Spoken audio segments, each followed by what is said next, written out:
Elisa Carrió. No hay nada que hacer, todo el mundo sabía que era un chico autoritario. Todo el mundo sabía que eran marginales. Me lo confirmó sus propios empleadores. ¿Vos crees que Milei y su hermana son marginales? Sí, son marginales. No tienen aportes, todo está, su padre tiene son marginales.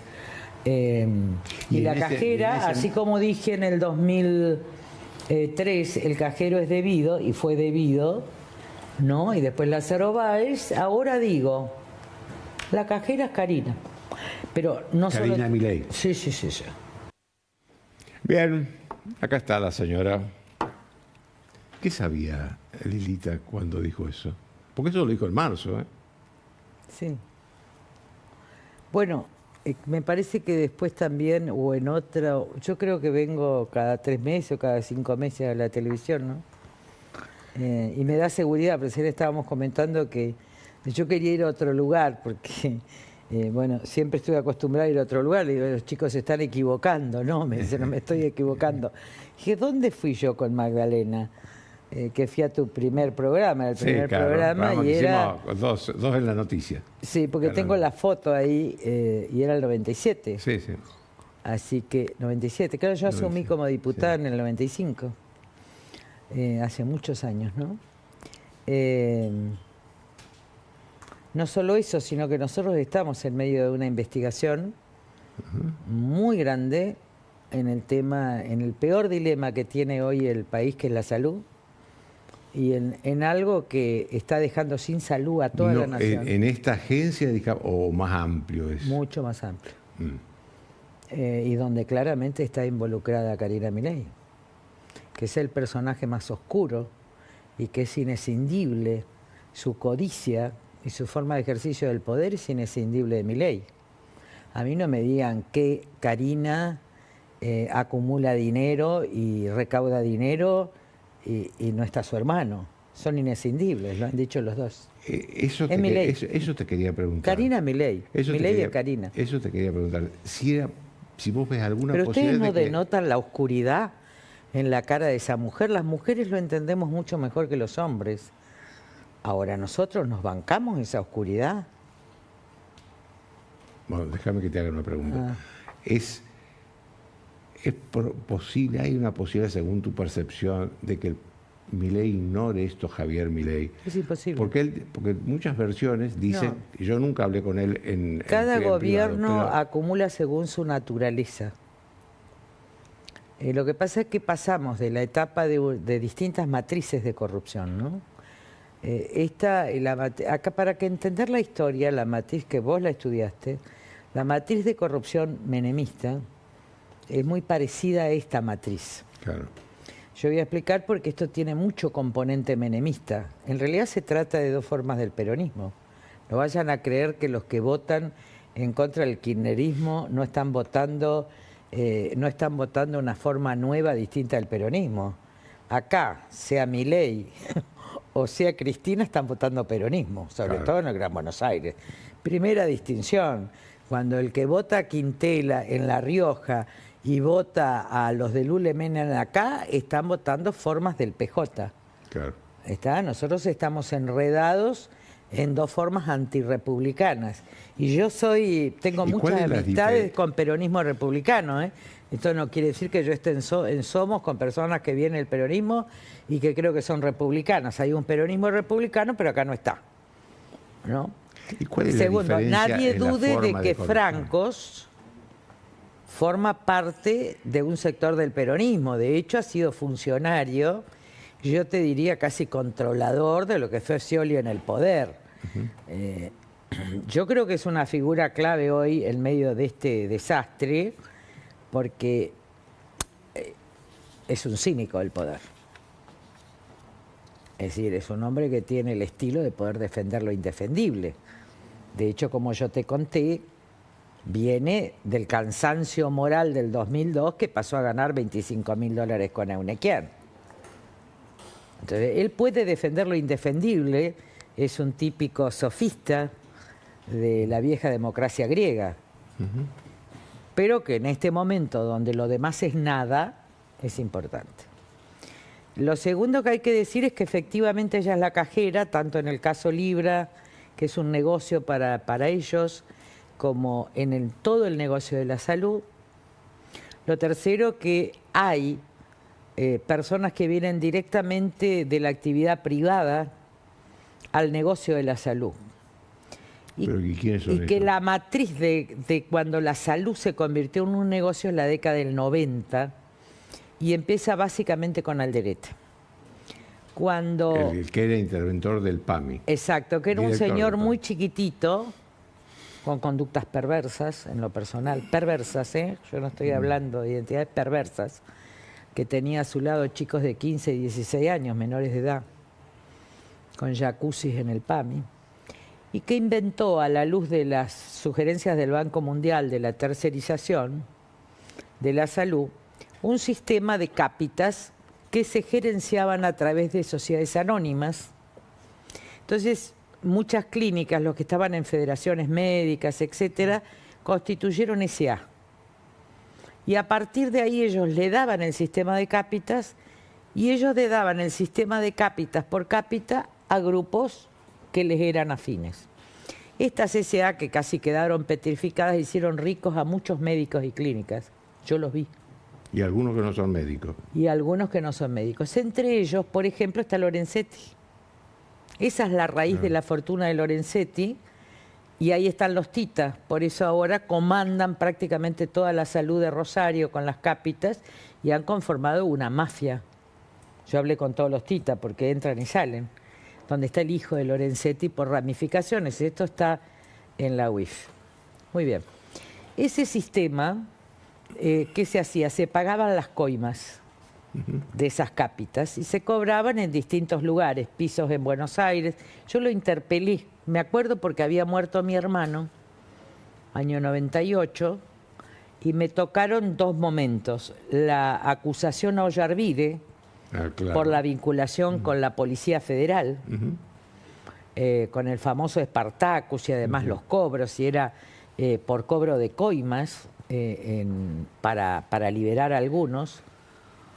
Y me tocó la interpelación yo estaba tan deprimida, ¿se imaginan lo que era a 2 meses de la muerte de mi hermano mayor? Y me tocó la interpelación al Alderete. En ese momento de la interpelación ellos vinieron con un grupo enorme de gente y un chico de... Ellos estaban en el gobierno. En el 98 estaban en el gobierno. Menem estaba, 97 o 98. Sí, 98, sí, hasta Yo el ya no me 99 acuerdo. Mi estuvieron en papá el murió en gobierno. el 94, mi hermano en el 98, Chira, fue un momento de tragedia, muchas tragedias en mi vida.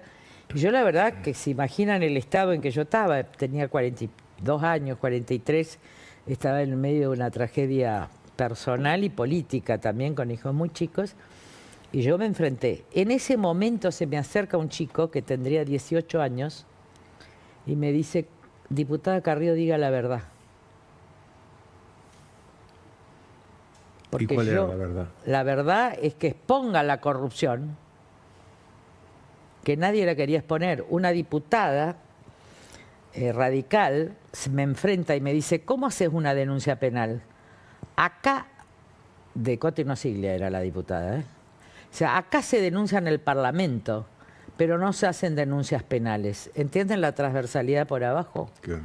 Finalmente él estuvo preso, pero el sistema lo salvó. Ahí empieza la salud como negocio, que va a continuar a lo largo de todos los gobiernos, pero que hay que reconocer que Juntos por el Cambio hizo mucho, porque, por ejemplo, el tema de oncológicos fue un tema gravísimo. La famosa muerte digna de los años 90, que yo me opuse y mandé a comisión, cuando voy viste que la muerte digna pareciera ser una cuestión de dignidad, vos decís que el enfermo muera en su casa, etcétera. Pero cuando yo firmé el dictamen, porque no era cabeza de la Comisión de Asuntos Constitucionales, sino que era cabeza de la Comisión de Salud. De repente me cruzo con el ministro de Salud. Me parece que esta entrevista tiene sentido por la historia. El ministro de Salud de mi provincia, que en ese momento yo residía en el Chaco, era diputada por el Chaco, y me dice: ay, Lilita, gracias a Dios que sale esta ley, porque no sabés la plata que nos vamos a ahorrar en medicamentos oncológicos. Y yo, que se imaginan, hacía 2 años hacía política, me quedé paralizada. Entro, pido una moción de orden, estaban todos los sindicalistas ahí. La obra social bancaria, todas las obras sociales y los sindicalistas. Y entonces yo dije, pase a comisión porque esta es la muerte rápida de los pacientes pobres. Los dejé puesto a todos. Y ahí pasó a comisión y pasaron muchos años hasta que saliera. Ahí empezó, ¿se acuerdan? Los medicamentos oncológicos que no tenían... oncológicos son para el cáncer. Los truchos. ¿Se acuerdan? La bancaria, etcétera. Sí. Ahí empezaron los truchos. Después en el gobierno de Juntos por el Cambio, porque yo esto lo sigo desde siempre, empezamos, un día me llama Lopetegui y me dice, necesito a alguien que me cuide atrás. Era el vicejefe de gabinete. Sí, y que no era Mario Quintana, fue Lopetegui, excelente funcionario. Y me dijo, mira, en el tema del PAMI, el escándalo de los medicamentos oncológicos es tan grande que yo creo que lo sacaste vos lo que se ahorró. Sí, sí. Bueno, los medicamentos oncológicos es como un grupo mafioso aparte de los laboratorios, donde cobran 7 veces. Nosotros, Bueno, en esos medicamentos, haciendo una licitación internacional, creo que Lopetegui ahorró 82%. exactamente, 82% ahorramos, en esa lucha estuve yo y nos costó, le costó al gobierno de Macri aquella turbulencia por parte de todos los laboratorios donde se fue Mario Quintana. Y que nosotros paramos la embestida, pero estaban por voltearlos los mismos del PRO y los mismos radicales. Yo me acuerdo porque yo decía, estoy limpiando mis zapatos. Y no fui a Olivos. Lo iban a voltear los laboratorios y le hicieron la jugada, uno de ellos que le hizo la jugada, que era vicepresidente de la UIA, se fue a Punta del Este para siempre. Le levantaron el dólar ese viernes. Fue la respuesta de los laboratorios, de los grandes laboratorios, a esa lucha por la baja del precio de los medicamentos. Esta es la verdadera historia del escándalo de los medicamentos. Es más, y eso ahora... la efedrina en la Argentina, aquello que pararon en Ezeiza, pertenecía al señor Sigman, que era el mayor importador de efedrina, que son los dueños de los laboratorios ELEA. Entonces, nosotros accedemos a medicamentos escandalosamente altos porque hay gente que triangula, tienen oficinas, son grupos internacionales, tienen las oficinas en la India, llegan a un precio a Suiza, desde oficialmente importan a la Argentina, pero primero se reparten las ganancias. Entonces llegan a precios más caros y acá los multiplican. Nosotros no tenemos salud porque no accedemos a estos medicamentos. Yo sé que vos hablas con Federico Sturzenegger, pero Federico Sturzenegger había anunciado que iban a abrir la importación de medicamentos de la India. Pero, a ver, que lo hagan. Pero hasta ahora no lo hicieron. A ver, que lo hagan. Porque esto que dicen que es transversal a la política, a mí me ofrecieron $500.000 en la campaña del 2003.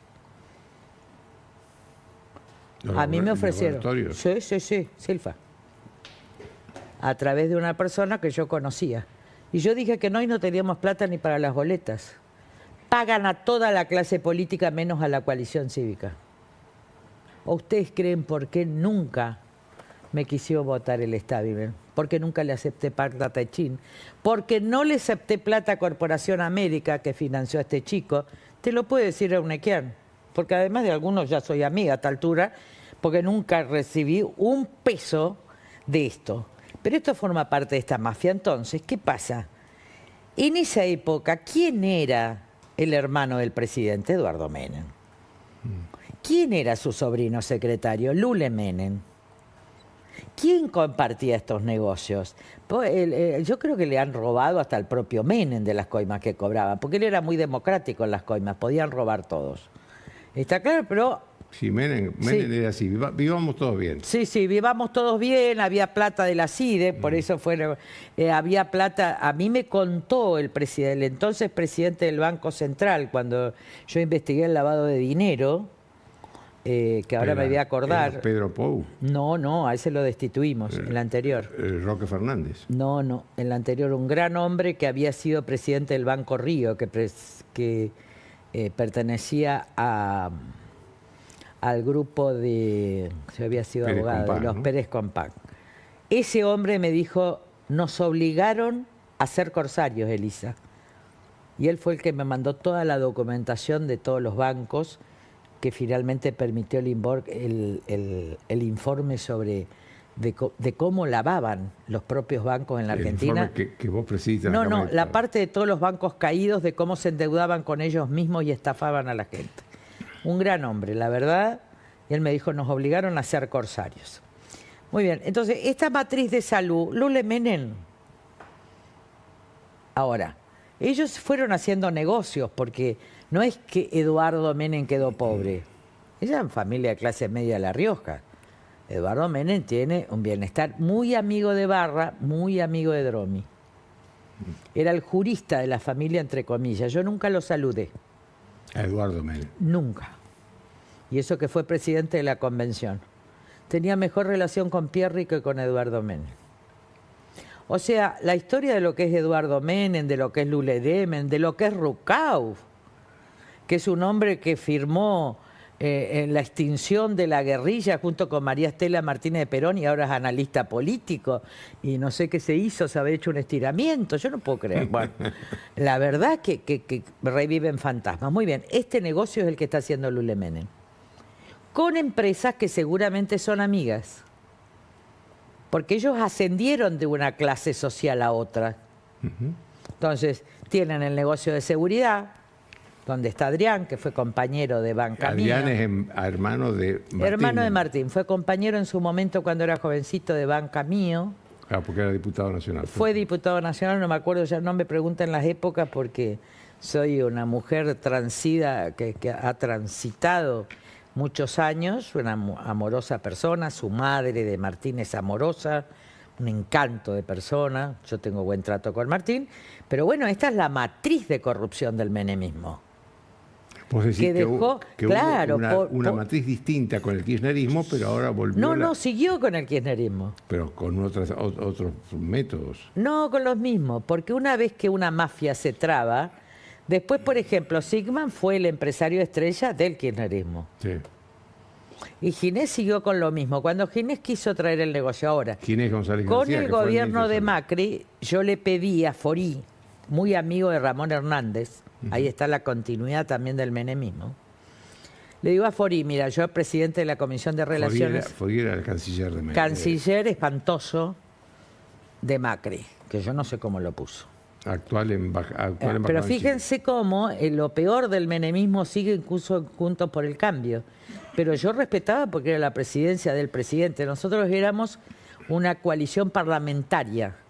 No éramos una coalición de gobierno. Los radicales pedían cargos, pero yo le dije, esto es una coalición parlamentaria. Porque yo no quería tener gente en el gobierno, porque yo quería controlar al gobierno. Por eso no hubo legislación delegada, por eso no había decretos de necesidad de urgencia, por eso fue un gobierno republicano y además no quería saber nada con los angelici de la vida. ¿Está claro? Nunca formé parte de esa mini comisión de justicia que era de los Maikes, todos estos arreglos, nunca. Nunca. Porque estaba en contra de esa parte oscura del presidente Macri. Muy bien, pero Lopetegui estaba en otra y dimos la embestida, pero casi le cuesta al gobierno. Casi le cuesta al gobierno. Yo recuerdo ese viernes, recuerdo que le hago atentado al orden democrático contra Silfa, recuerdo que va el dólar, recuerdo el sábado y domingo cómo lo quieren voltear y cambiarle los ministerios y que se vaya Mario Quintana y Lopetegui, y recuerdo el lunes que pese a toda esa embestida, en vez de sostenerlo Mario Quintana, que no tenía que ver con esto... Mario Quintana era el otro vicejefe. El otro vicejefe, igual se lo llevan puesto. Y él no estaba ahí en esto estábamos Lopetegui y yo. Claro. Así que esta es la verdad histórica. Entonces, la verdad histórica que Karina es recaudadora, no duden, que recauda para campaña, recauda para ella y recauda para Lule, que esta es la misma matriz de corrupción por los cuales hoy no tenés un médico, porque un médico, un anestesista cobra 7.000 pesos por estar 7 horas en una operación. Por eso los médicos se han convertido en proletarios. Miren, yo tuve varios incidentes médicos, ¿no? El último incidente médico que yo tuve, yo decidí no estar más lejos de 1 hora de un sanatorio. De un sanatorio especializado, pues tengo una epilepsia focal después del ACV. Simplemente porque no hay atención médica. Y no hay atención médica porque no hay médicos que puedan vivir o hacer una anestesia de 7 horas por un café y una media luna. A esto llevó este sistema perverso que continúa. Está, yo ya les digo, está en el PAMI, está en el ANSES, está en discapacidad, lo cual es terrible. Hay gente con problemas de salud mental gravísimos como esquizofrenia, que se les ha suspendido. Es de una perversidad. Este gobierno es perverso. Este gobierno no es cruel, porque una persona cruel es perverso. El perverso es el que se retuerce y goza con la crueldad. Déjame que te haga una pregunta. Pero yo no hago en campaña denuncias. Tengo a las chicas que tengo que ir a conversar con ellas. Sí. Déjame que te haga una última pregunta. Vos hablabas bueno, recién, más no les puedo decir, pero recién. después de la campaña, miren, yo tengo una regla, ¿eh? Yo no hago las denuncias en campaña porque perturban la verdad. Yo no formo parte de operaciones políticas. ¿Por qué? Eso te quería preguntar. ¿Por qué decidiste o decidió la coalición cívica presentarse sola en estas elecciones? Porque teníamos que ir con Jacobiti y Angelici por un lado, porque en algunas provincias está Zeita manejando. Por ejemplo, en Santa Fe es un escándalo la reforma de la Constitución, que prácticamente le da todo el poder a Puyaro. La que pidió el gobernador. Y Zeita es radical. un operador de los medios que paga periodistas de todos los canales para resaltar la figura de Puyaro, y periodistas que aparentemente son serios, porque en algunos casos es bueno y en otros. Zeita está armando esto de Provincias Unidas, pero que siguen los mismos negocios y las mismas matrices. Esto está afectando la independencia del Poder Judicial y del Ministerio Público. Zeita es un personaje siniestro, porque Graciela Ocaña, que habíamos hecho un acuerdo porque pensaba que defendía a los jubilados, dijo: nosotros tenemos un proyecto a 2 años, así que yo voy a ir con Lustó. Nosotros nos negamos a ir con Lustó, con ese sector del radicalismo, con Jacobiti y básicamente con Angelici, que maneja todo por atrás. Y bueno, y entonces estamos allí. En provincia de Buenos Aires también influye la gente de Jacobiti, se fue con este hombre que hizo muchísimo dinero, que vive como... Yo no sé de qué viven los diputados nacionales, porque yo les digo, doy curso de filosofía, tengo el estudio, tengo que vender mi casa, y los exdiputados nacionales, ¿cómo se llama? O diputados nacionales, dice, parece que viven con 4 millones de pesos, yo no entiendo. Y tienen estancias y todo. ¿Cómo se llama este hombre? Un peronista de la provincia de Buenos Aires. Randazzo. Randazzo. El primer candidato. Está claro, por eso nos negamos, pero tengo muy buena relación con el exgobernador de Córdoba. Me parece que es importante que ese hombre esté en la Cámara por lo que pudiera pasar en el país. Pero Schiaretti es candidato por Córdoba.